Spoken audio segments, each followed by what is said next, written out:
ব্লুবনেটের বৈজ্ঞানিক নাম লুপিনাস টেক্সানসিস। এর আরও কিছু অপ্রচলিত নাম আছে, যেমন বাফেলো ক্লোভার এবং উলফ ফ্লাওয়ার।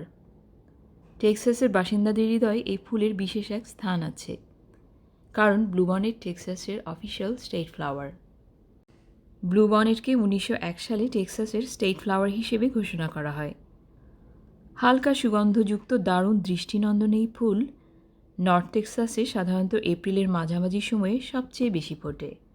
টেক্সাসের ভরা বসন্তে এপ্রিলের শুরুতে একদিন রওনা হলাম ব্লুবনেট দেখতে। সেন্ট্রাল এবং সাউথ টেক্সাসের সর্বোচ্চ এই সময়টায় ব্লুবনেট দেখা যায়। তবে আজ যাচ্ছি নর্থ টেক্সাসের আরভিংয়ের একটি কলেজ ক্যাম্পাসে ব্লুবনেট দেখতে। ইতিহাস থেকে জানা যায় 1901 সালে একটা ফুলের যুদ্ধ হয়েছিল। কোন ফুলটিকে টেক্সাসের স্টেট ফ্লাওয়ার হিসেবে মর্যাদা দেওয়া হবে তাই নিয়ে। প্রথমত ভাবা হয় তুলা গাছের ফুলের কথা, কারণ সেই সময় তুলা খুবই একটি অর্থকরী ফসল ছিল।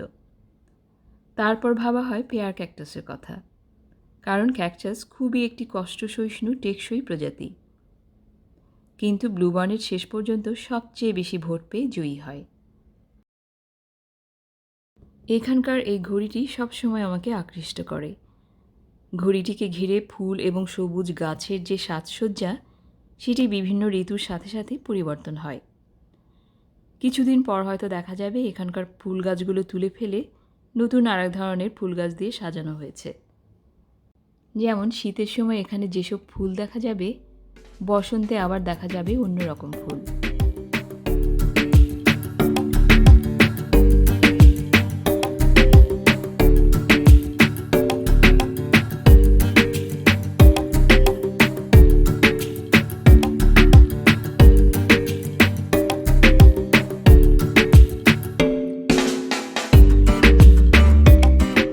শহরের ভেতরের এ ধরনের লনে সাধারণত ব্লুবনেটের মতো জংলি ফুল হতে দেখা যায় না। এসব জায়গায় ফুলের সৌন্দর্যে পরিকল্পনা এবং বিশেষ যত্নের ছাপ দেখা যায়। আমি ভাবছি এরকম সবুজ লনের খানিকটা জায়গায় কিছুটা ব্লুবনেট থাকলে কেমন হতো দেখতে।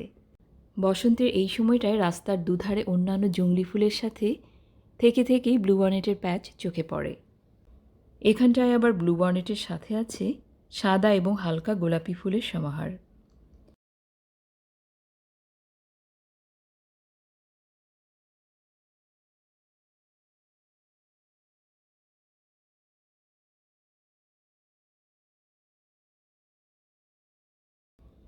এগুলোর পরপরই দেখা গেল হলুদ ফুলের প্যাচ।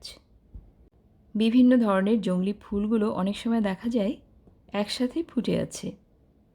এর কারণ সিজন শেষে এই ফুলগুলো থেকে বীজ হয়ে সেগুলো এখানেই ছড়িয়ে পড়ে।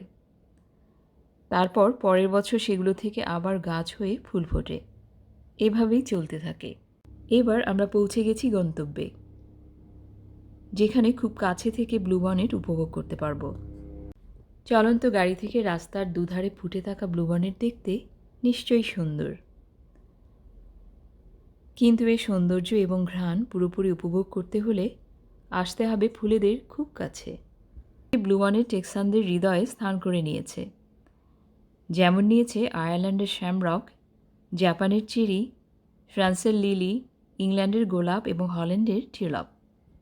ব্লুবনেটের কাছে এলে এর হালকা সুগন্ধ, মৌমাছির মৃদু গুঞ্জন, চমৎকার আকাশ সব কিছু মিলিয়ে এক অপার্থিব ভালো লাগা কাজ করে।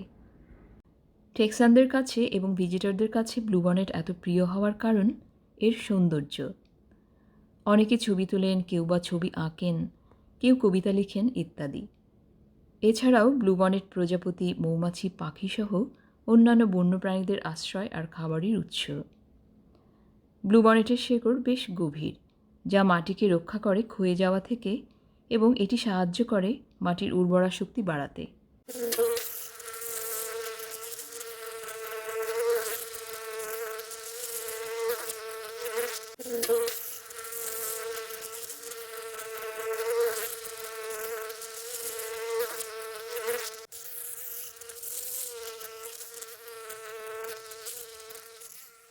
অপূর্ব সুন্দর দেখতে এই ফুলগুলো ব্লুবনেটের সাথে কি সুন্দর মিলেমিশে আছে। হলুদের মধ্যে লাল রঙটি কেমন ভেজা আলতা রঙের মতো লাগছে। মনে হচ্ছে সদ্য পেইন্ট করা হয়েছে, এখনও শুকায়নি।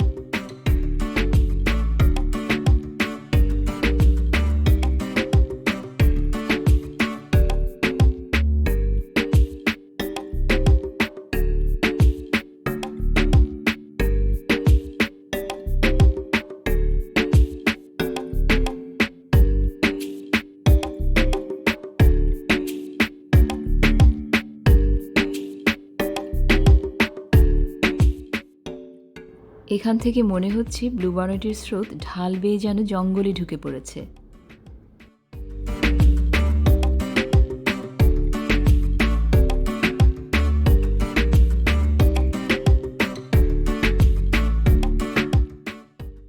সাউথ টেক্সাসে ব্লুবনেট একটু আগে ফোটে, যেমন মার্চের দিকে, কিন্তু নর্থ টেক্সাসে ফোটে এপ্রিলের দিকে।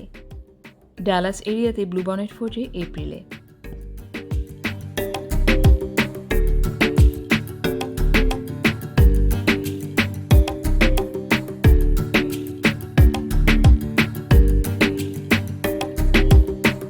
ব্লুবনেট ফুল সাধারণত মাসখানেক ফুটে থাকে, তারপর এর থেকে বিচি হয়, আর সেই বিচি সপ্তাহ দুয়েকের মধ্যে পেকে যায়। তার মানে ব্লুবনেটের ফুল ফোটার পর থেকে 6 থেকে 8 সপ্তাহের মধ্যে বিচি পেকে পরের বছর ফুল ফোটানোর জন্য তৈরি হয়ে যায়। এবার ফিরে যাচ্ছি ব্লুবনেটকে এ বছরের মতো বিদায় জানিয়ে এবং এর সৌন্দর্যের অনুভূতিকে সাথে নিয়ে। কাছে থেকে ব্লুবনেটের সৌন্দর্য উপভোগ করা দারুণ এক অভিজ্ঞতা।